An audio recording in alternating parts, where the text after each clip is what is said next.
This week on Longwood Weekly News, we take a look at how the cut in financial aid will affect students of higher education.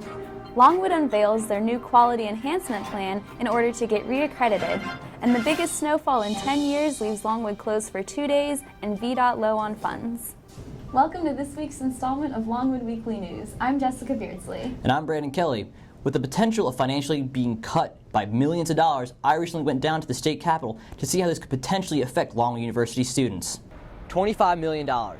That's how much money financial aid needs to stay the same over the next 2 years. Without this money, students could see an increase in tuition costs and less funding. Since the Great Recession of 2008, public schools such as Longwood University have seen state funding for financial aid cut from 60% to, in some cases, 20%. Such cut like this puts students in difficult situations when it comes to paying for school. As of now, some lawmakers are debating on funding for financial aid an extra $25 million to keep it at its current levels. Kurt Cox, Majority Leader of the House of Delegates, says that if we continue underfunding financial aid, some students will be priced out of a quality education. Well, frankly, if it doesn't stay affordable, you're just going to price so many students out of the market that we'll never have that. It's corny, we'll never have that great opportunity to aspire to the dreams they want to in a free society like America. You just simply can't come out of college with $25,000 or $30,000 or whatever it is of student debt. Unlike many budget proposals at the state capitol, this increase in funding is not a partisan issue. Governor Terry McAuliffe, who ran on the idea of affordable higher education, had this to say: "Access to higher education is a big deal to me. I cannot help grow the economy if students can't afford an education."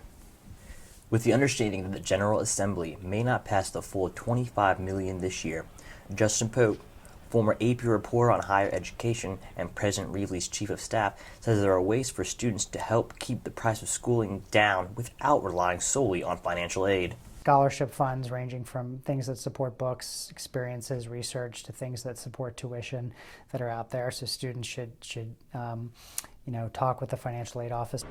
With a majority of Longwood students supported by financial aid, this lack of funding could result in tuition hikes. For LWN, I'm Brandon Kelly.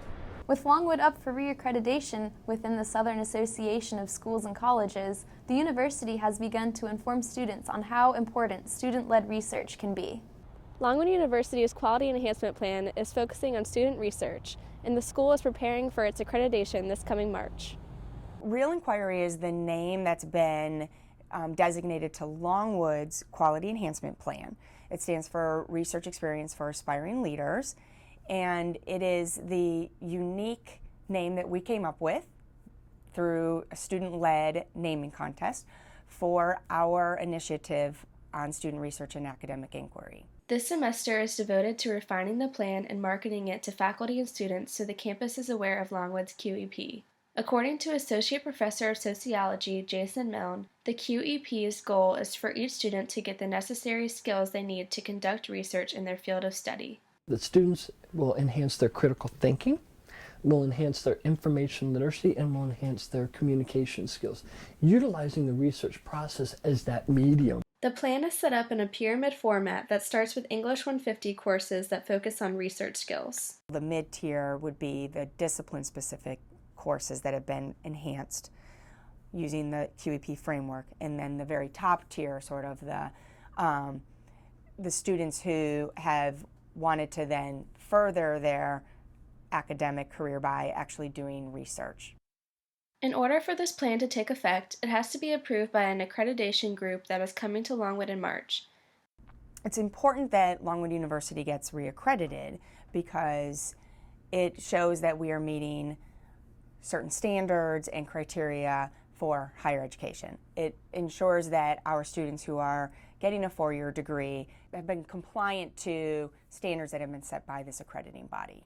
This accreditation group will be asking students if they know about Longwood's QEP to help determine if the plan should be implemented on campus. For Longwood Weekly News, I'm Jessica Michael. With last week's snowstorm dumping almost a foot of snow on the ground, Longwood University grounds crew were stretched thin, resulting in 2 days of canceled classes. Brianna DeWulf has the story. In the midst of ever-changing winter weather, Longwood always needs to be on their toes in case of an emergency.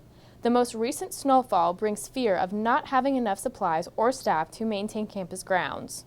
This kind of situation like this, we could burn people out real fast. So, and we don't have a really big staff to do this. So we block it out into 12-hour or 8-hour increments. Amongst other concerns associated with snowfall are road conditions and the budget for removal. Closed. And I guess the biggest impact snow has on any lookout, and I know you see it on the news a lot, about potholes and damage it does to the roads. So, according to Richmond Times-Dispatch, the Virginia Department of Transportation has already spent $10 million on snow removal when the allotted seasonal budget is only $10.4 million.